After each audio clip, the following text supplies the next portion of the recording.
Central jail में बंद आतंकी तौसीफ को एटीएस की टीम आज गुजरात लेकर गई। तौसीफ अहमदाबाद में हुए बम ब्लास्ट का आरोपी है, जिसे पुलिस ने बीते 13 सितंबर को गया के सिविल लाइन इलाके से गिरफ्तार किया था। तो बड़ी खबर गया से आपको दे रहे हैं।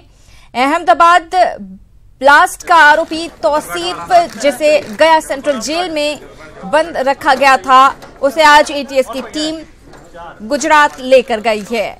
हम आपको बता दें कि 2008 में अहमदाबाद में बम ब्लास्ट हुआ था और इसी का आरोपी तौसीफ है, जिसे 13 सितंबर को गिरफ्तार किया गया था और तब से वो यहां सेंट्रल जेल में बंद था। आज उसे एटीएस की टीम अपने साथ गुजरात लेकर गई है।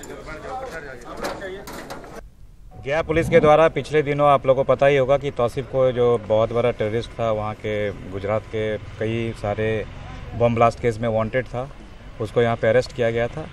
उसी को गुजरात एटीएस की टीम आई थी और आज अपने साथ लेकर के अहमदाबाद के लिए प्रस्थान किया। एटीएस की टीम लेकर यहाँ से निकली, जो एयरपोर्ट जाएगी और एयरपोर्ट से चार्टर विमान के द्वारा वहाँ लेके गई है। 30 के आगे ज़्यादा केसेस हैं, जिसमें वहाँ हाफ ट्रायल हो, बाकी जो इसके अक्यूज थे उस पर चल रहा है। उसी में ही भी क्लब किया जाएगा और इस पर भी ट्रायल इसमें चलेगा। गया में भी कुछ मामला चलेगा। गया में जो यहाँ पकड़ा है, तो जो केस चल रहा है वो जो एटीएस और यहाँ टीम जो इसमें पकड़ी गई थी, तो एटीएस में केस रजिस्टर्ड है। वो गुजरात एटीएस की टीम गया दौरे पर है और वह आतंकी तौसीफ को आज ट्रांजिट रिमांड पर गुजरात ले जा रही है। सेंट्रल जेल गया का है, जहां तौसीफ अभी बंद है और उसे अभी निकाल कर गुजरात ले जाया जा रहा है ट्रांजिट रिमांड पे। जो गुजरात एटीएस की टीम आई है, उससे मिली जानकारी के अनुसार अहमदाबाद गुजरात में कुल तौसीफ पे 35 केसेस हैं। जो 2008 में अहमदाबाद में ब्लास्ट हुआ था, उसमें कुल 20 केस दर्ज किए गए हैं, जबकि सूरत में बम प्लांट किया गया था और समय रहते उसे पुलिस ने बरामद कर लिया था और वो विस्फोट नहीं हो पाया था, तो उसमें कुल 15 केसेस हैं। कुल 35 केस में उसे ट्रांजिट रिमांड पर यहां से ले जाया जा रहा है। सहयोगी विपिन के साथ अरुण चौरसिया, ईटीवी न्यूज गया। और पश्चिमी चंपारण के इंडो नेपाल सीमा पर एसएसबी के जवानों ने चरस तस्करी के बड़े धंधे का पर्दाफाश किया है। एसएसबी ने इनरवा के पिराड़ी चौक के पास से करीब 12.5 किलोग्राम चरस बरामद किया है, जिसका बाजार मूल्य करीब 2.5 करोड़ बताया जा रहा है। एसएसबी ने गुप्त सूचना के आधार पर इस बड़ी कार्रवाई को अंजाम दिया। वहीं अंधेरे का फायदा उठाकर तस्कर भागने में कामयाब रहे। चौक के आसपास कुछ तस्कर जो है चरस की खेप नेपाल के रास्ते होते हुए इंडिया में लेके आ रहे हैं, जिसको इनरवा बीओपी के असिस्टेंट कमांडेंट राजीव कुमार ने उस सूचना को ध्यान में रखते हुए उनका पीछा किया और पीछा के माध्यम के रास्ते ही उन्होंने 12.5 केजी चरस पकड़ा, जिसका अंतर्राष्ट्रीय कीमत 2.5 करोड़ रुपया हुआ है।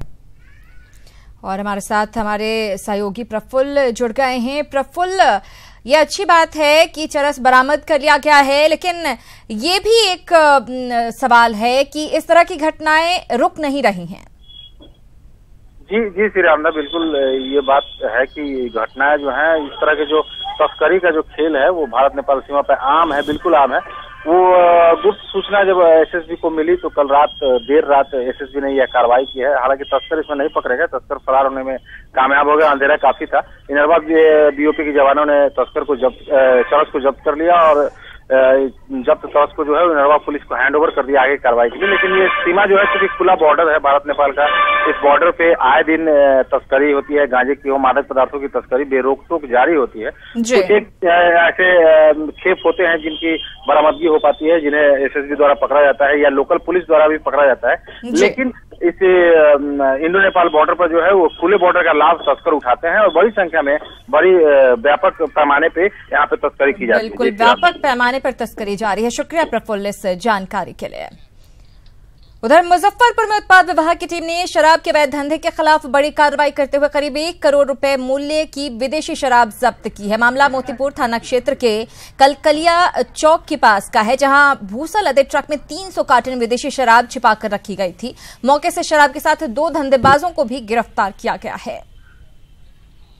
तो मुजफ्फरपुर से यह खबर, जहां पर उत्पाद विभाग की टीम ने शराब के अवैध धंधे के खिलाफ बड़ी कार्रवाई की और 1 करोड़ रुपए मूल्य की विदेशी शराब को जब्त किया गया। यहां पर हम आपको बता दें कि मोतीपुर थाना क्षेत्र के कलकलिया चौक के पास ये छापेमारी की गई, जहां भूसा लदे ट्रक में 300 कार्टन विदेशी शराब छिपाकर रखी गई थी। केंद्र सरकार ने बिहार के 2 पूर्व सीएम की सुरक्षा में कटौती कर दी है। सुरक्षा में कटौती के बाद आरजेडी अध्यक्ष लालू प्रसाद अब Z+ की सुरक्षा श्रेणी से बाहर हो गए हैं। लालू प्रसाद को अब Z श्रेणी की सुरक्षा मिलेगी। उनकी सुरक्षा में तैनात एनएसजी कमांडो को हटा दिया गया है। वहीं हम अध्यक्ष और पूर्व सीएम जीतन राम मांझी की सुरक्षा में भी कटौती की गई है। मांझी की सुरक्षा में तैनात सीआरपीएफ जवानों को हटा दिया गया है। वहीं शरद यादव की Z श्रेणी की सुरक्षा को भी घटा दिया गया है। वो अब Y+ की सुरक्षा ही उन्हें मिल पाएगी।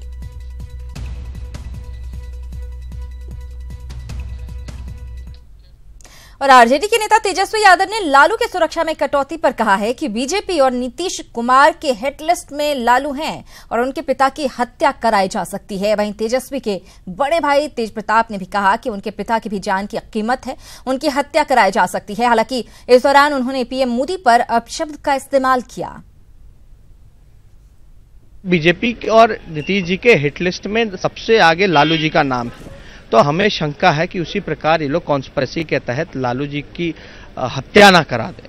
और लालू जी जितने बड़े नेता हैं और जितनी मास उनके पास आती है, जितने लोग तादाद में भीड़ उनके पास रहती है, कोई भी आदमी घुस करके कुछ भी कर सकता है। आज से तो सुरक्षा नहीं मिलेगी। सुरक्षा जो वापस लिया है, आज दिन देख लीजिए कि हम लोग का कार्यक्रम लगा हुआ है और लालू प्रसाद यादव जी भी जाते रहते हैं कार्यक्रमों में। तो ये मर्डर कराने की साजिश रची जा रही है। उनको मुंह तोड़ जवाब हम देंगे, नरेंद्र मोदी जी का करवा लेंगे। तो सुरक्षा पर सियासत जारी है। वहीं पूर्व मुख्यमंत्री जीतन राम मांझी ने सुरक्षा में कटौती पर आश्चर्य जताया है। जीतन राम मांझी ने कहा है कि उन्हें नहीं पता कि किस एजेंसी ने रिपोर्ट दी। साथ ही उन्होंने कहा कि उनकी जान को खतरा है और उनकी हत्या कभी भी हो सकती है। केंद्र सरकार उचित अगर समझी कि वापस हो जाना चाहिए तो वापस कर लिया, इससे हमको कोई मतलब नहीं है, ये नीतिगत निर्णय है। रही बात हमारी सुरक्षा का, तो ये बात कल भी हमारी जान पर खतरा था, आज भी जान खतरा है। क्योंकि जिस क्षेत्र का हम रिप्रेजेंटेशन करते हैं उस क्षेत्र में उग्रवादी शक्तियां काफ़ी सक्रिय है और राजनीतिक राइवलरी भी है। और लालू की सुरक्षा में कटौती पर सियासत अपने चरम पर पहुंच गई है। आरजेडी ने सरकार पर हमला बोला है और लालू परिवार को टारगेट करने का आरोप लगाया है। आरजेडी विधायक भाई वीरेंद्र ने चेतावनी दी है, यदि लालू प्रसाद के साथ कोई अप्रिय घटना घटती है तो इसकी जिम्मेदारी कौन लेगा। साथ ही उन्होंने कहा कि सुरक्षा में कटौती नाइंसाफी है। जो सुरक्षा घटाया गया है, चाहे वो माननीय लालू प्रसाद यादव जी हों या माननीय शरद यादव जी और कई सरीखे नेता हैं, जो देश और दुनिया उनको जानती है और उनकी सुरक्षा को लगातार ये सरकार घटाकर क्या चाहती है। क्या किसी तरह का कोई बात होता तो क्या सरकार जिम्मेवारी लेगी कि हम उनके सुरक्षा घटाए हैं, और जो घटना कभी कोई घट जाए तो क्या सरकार सुरक्षा ये जिम्मेवारी लेगी कि हमारे चलते ये घटना घटी है। ये हमारे विपक्षी दलों के साथ अन्याय कर रही है सरकार। तो जिन नेताओं की सुरक्षा घटाई गई है उसके बाद प्रतिक्रियाएं सामने आ रही हैं। ज्यादा बातचीत हम करेंगे, हमारे साथ जेडीयू प्रवक्ता अजय आलोक जी जुड़ गए हैं। अजय आलोक जी, तेज प्रताप के बयान की अगर बात करें, तेज प्रताप हो या तेजस्वी, दोनों ने कड़ी प्रतिक्रिया दी है और साफ साफ कहा है कि बदले की भावना से कार्रवाई की जा रही है। इतना ही नहीं, अपशब्द का इस्तेमाल भी उन्होंने किया है। आपकी प्रतिक्रिया? देखिए, कड़ी प्रतिक्रिया नहीं दी है, बहुत घटिया, निम्न स्तरीय, ओछी और एक राजनेता के मुंह से जो बातें नहीं निकलनी चाहिए। ये राजनेता बनने के कोई लक्षण और गुण नहीं है इन लोगों में। लेकिन वो लालू जी की बात है ना कि होनवार वीरवान के होठ चिकने पात। तो जो संस्कार उन्होंने अपने बच्चों में दिए हैं वही उनकी बोली में आज झलकता है कि देश के प्रधानमंत्री के प्रति ऐसी भाषा का प्रयोग, मैं तो कहता हूँ कि केंद्रीय एजेंसियां और राज्य की एजेंसियां सुओ मोटो कांग्रेस से मुकदमा होना चाहिए। आई मीन, क्या ये तरीका है? ये कोई तरीका है क्या? पूरे देश का अपमान किया। प्रधानमंत्री देश का होता है, कोई पार्टी का नहीं होता है। और पूरे देश का इन्होंने अपमान किया है। और ऐसे बात के बाद भी आके लोग कह रहे हैं कि सुरक्षा घटा दी। अरे किस बात की सुरक्षा? लालू जी को किस चीज की सुरक्षा चाहिए? अरे आने वाले कुछ दिनों में 24 घंटे सुरक्षा में रहेंगे, किस बात की सुरक्षा? और सुरक्षा के मसले पे ऐसा घटिया बयान नहीं है। ऐसा घटिया बयान जिसे प्रतिक्रिया देने में भी हमें शर्म आती है, लेकिन इन लोग को शर्म नहीं आएगी। ऐसे कितने घड़े हो गए कि कितना भी पानी फेंकिए फिसलना ही फिसलना है। मुझे तो दया आती है उन लोगों पे जो इन लोगों को नेता मानते हैं अपना, कि ऐसे आदर्शों के साथ इन्हीं नेताओं के भरोसे वो बिहार को चलाना चाहते हैं। वो लोग सोचे अब कि क्या उनका निर्णय सही है ऐसे लोगों को नेता मान के। इनका तो ये कहना है तेजस्वी या तेज प्रताप का कि लालू मास लीडर हैं और उनकी हत्या हो सकती है, ऐसे में उनकी सुरक्षा कम की गई है। अगर उन्हें कुछ होता है तो फिर कौन जिम्मेदार होगा? ये बात कहने का तरीका अलग होता है, ये बात कहने का तरीका होता है। लालू जी को जब जेड प्लस सुरक्षा मिली थी तब भी सरकार ही ने दी थी, गृह मंत्रालय ने रिव्यू करके दिया था। 3 वर्ष हो गए मोदी सरकार को आए हुए, 3 वर्ष से रिव्यू करती गई, इनका जेड प्लस मेंटेन रखा था, आज जेड ही किया है, कोई सुरक्षा पूरी हटा नहीं दी गई है। मांझी जी की सुरक्षा हटाई गई है, मांझी जी तो शिकायत नहीं कर रहे, शिकायत करने का मतलब इन्हीं का हो गया। लेकिन मांझी जी ने भी आश्चर्य व्यक्त किया है अजय आलोक जी। मैं वही कह रहा हूँ कि एक प्रतिक्रिया व्यक्त करने की तरीका होता है, इस तरह की शब्दावली नहीं होती है जिसमें कोई भी आदमी सहानुभूति तो दूर उल्टा किसी को गुस्सा चढ़ जाएगा कि किस तरह से ये बात कर रहे हैं। और लालू जी को अपने पुत्रों को समझाने से कभी फुर्सत है नहीं। कल सुशील मोदी के घर में घुस जाएंगे, आज प्रधानमंत्री जी के साथ क्या कर देंगे। ये है कौन यार? एक्स्ट्रा कॉन्स्टिट्यूशनल अथॉरिटी है ये लोग, कानून का डर नहीं है इनमें। राजनीति में, सियासत में कहीं न कहीं जो एक संदेश जाता है लोगों के बीच, क्या संदेश जाता है अजय आलोक जी, जिस तरह की भाषा का इस्तेमाल समय समय पर हो रहा है? संदेश यही जाता है, ऐसे ऐसे लोग राजनीति में रहेंगे तो राजनीति का कभी भला नहीं हो सकता है। बहुत जरूरी है कि पूरा समाज मिलकर ऐसे लोगों को राजनीति की मुख्य धारा से दूर करे, क्योंकि ऐसे लोगों के रहते हुए सभ्य समाज का निर्माण नहीं कर सकते हैं आप। इन लोग आदमियों को कोई सिस्टम, लॉ एंड ऑर्डर से दूर का मतलब नहीं है। इन लोगों को सिस्टम में रहना ही नहीं आता है, ये प्रतिक्रिया तक नहीं दे सकते हैं। तो आपकी पार्टी और बीजेपी क्या कोई इनिशिएटिव लेगी कि उनके खिलाफ कोई कार्रवाई हो, क्योंकि प्रधानमंत्री के खिलाफ अब शब्द का इस्तेमाल किया गया है? मैं तो यही कह रहा हूं कि सारी देश की केंद्रीय एजेंसियां और राज्य की एजेंसियां, मैंने तो डिमांड कर दी ऑलरेडी, सुओ मोटो कॉग्निजेंस लेके इन पे FIR दर्ज करे।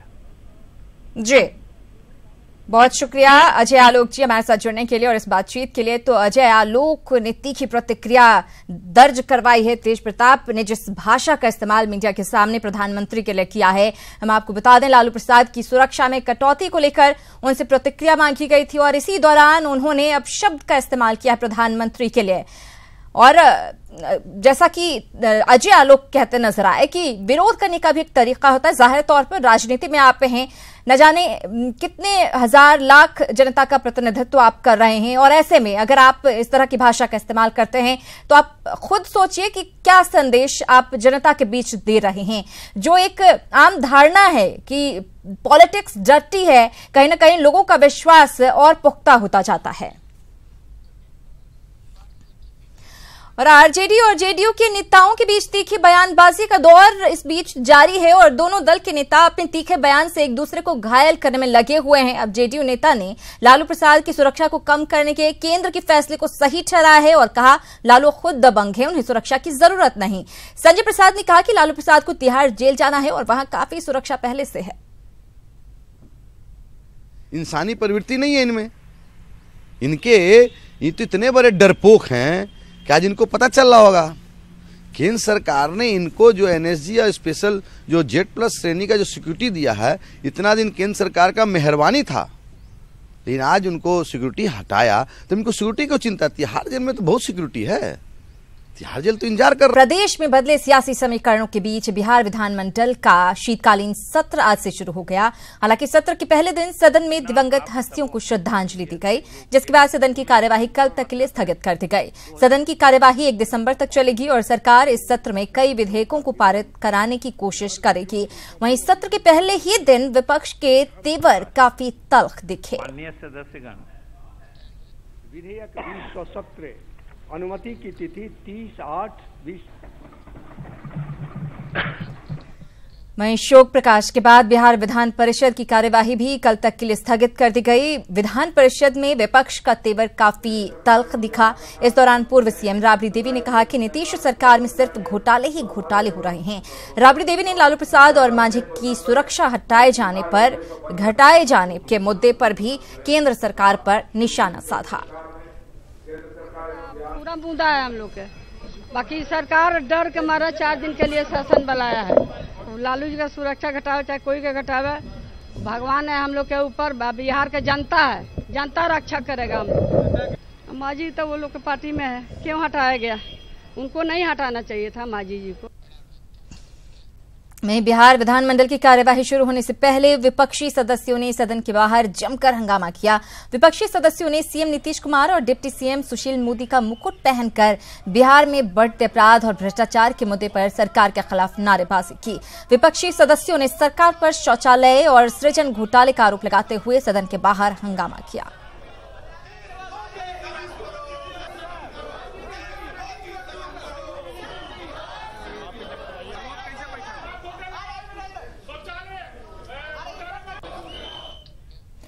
रुक करेंगे अगली खबर की ओर। गोपालगंज के कटिया में ग्रामीणों ने 2 सुपारी किलर अपराधियों को हथियार के साथ पकड़ लिया और अपराधियों की ग्रामीणों ने बाइक भी जला दी। घटना रविवार की देर शाम कटिया के जमुनाहा बाजार की है। जानकारी के मुताबिक कल देर शाम ग्रामीणों ने अपाची बाइक पर सवार 2 अपराधियों को संदिग्ध हालत में पकड़ लिया। जब ग्रामीणों ने अपराधियों की तलाशी लेनी शुरू की तो उनके पास से एक लोडेड देसी पिस्तौल जब्त की गई और ग्रामीणों ने जब अपराधियों की पिटाई शुरू की तब संदिग्ध आरोपियों ने खुद को सुपारी किलर बताया। वहीं पुलिस अपराधियों को गिरफ्तार कर जांच में जुटी हुई है। उधर बेगूसराय में बेखौफ अपराधियों का मनोबल इतना बढ़ गया है कि इससे अब जनप्रतिनिधि भी सुरक्षित नहीं है। ताजा मामला नगर थाना क्षेत्र की वार्ड संख्या 35 की पोखरिया का है, जहां विवाद सुलझाने गए वार्ड पार्षद सुनील सिंह पर अपराधियों ने धारदार हथियार से जानलेवा हमला कर दिया, जिसमें सुनील सिंह बाल बाल बच गए। फिलहाल मौके पर पुलिस पहुंच गई है और छानबीन में जुट गई है।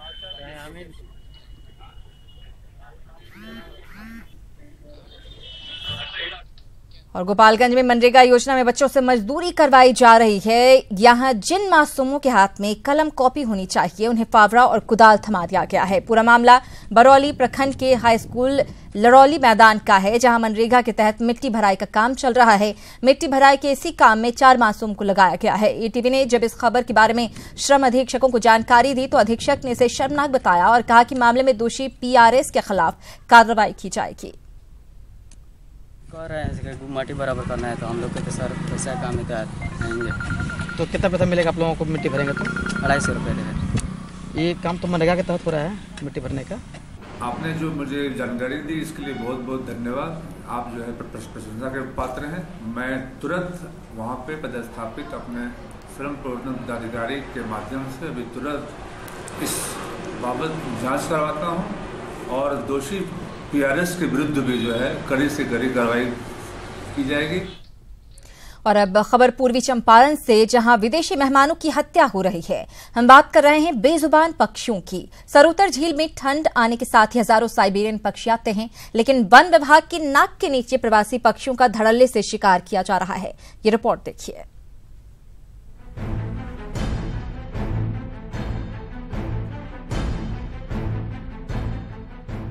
पूर्वी चंपारण में करीब 600 एकड़ में फैली ये सरोतर झील है। यहाँ ठंड के मौसम के शुरू होने के साथ साइबेरियन पक्षियों का आना शुरू हो जाता है। सरहद और सीमाओं से परे यहाँ लाखों परिंदे आते हैं, लेकिन सर्दी के मौसम में आने वाले इन बेजुबान विदेशी मेहमानों का जमकर शिकार हो रहा है। संरक्षित क्षेत्र नहीं होने की वजह से धड़ल्ले से यहाँ विदेशी मेहमानों की हत्या हो रही है। शिकार कर लो सब आता है, सब आवेला लोग बाहर से करेला लोग, तो एक माने निगरानी कल जाओ। वन विभाग के लोग देख जी वन विभाग के आवेला लोग देखो के चल जाला लोग, मारेला लोग, जिएला लोग, खाला लोग। हाँ कितना दूर ये ठेकेदार बा उहे अपन ठेकेदारी करेला, अपन मारेला काटेला खाला। मला कहीं कोई से ओकरा मछली से जरूरी नहीं। साइबेरियन चिड़िया का ठहराव बढ़िया रहता है यहाँ पर। अगर इसका प्रशासन बढ़िया से देख रेख करे तो सुरक्षित रहेगा चिड़िया। यहाँ बहुत बड़ा झील है और मछली का भी उपराजन बहुत बढ़िया होता है।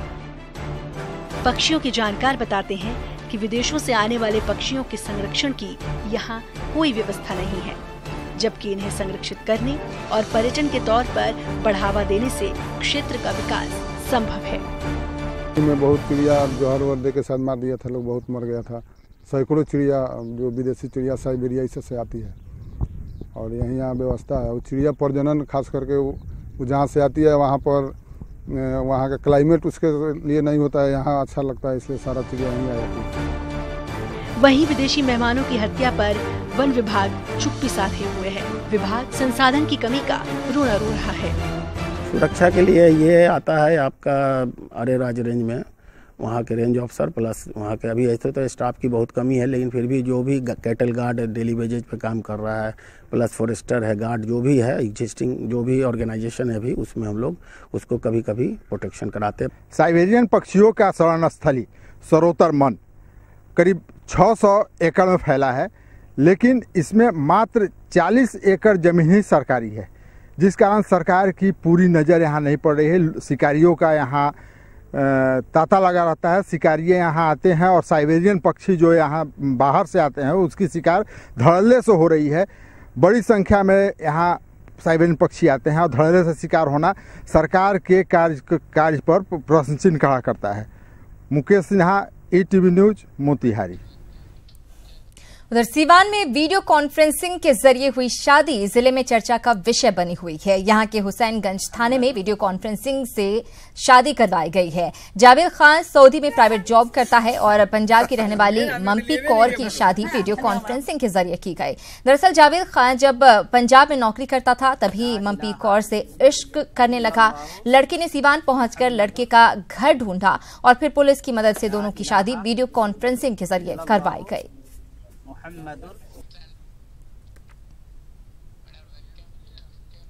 राजगीर महोत्सव का आज से आगाज हो जाएगा। सीएम नीतीश कुमार महोत्सव का उद्घाटन करेंगे। महोत्सव को लेकर सभी तैयारियां पूरी कर ली गई हैं। इस मौके पर सरकार के कई मंत्री भी मौजूद रहेंगे।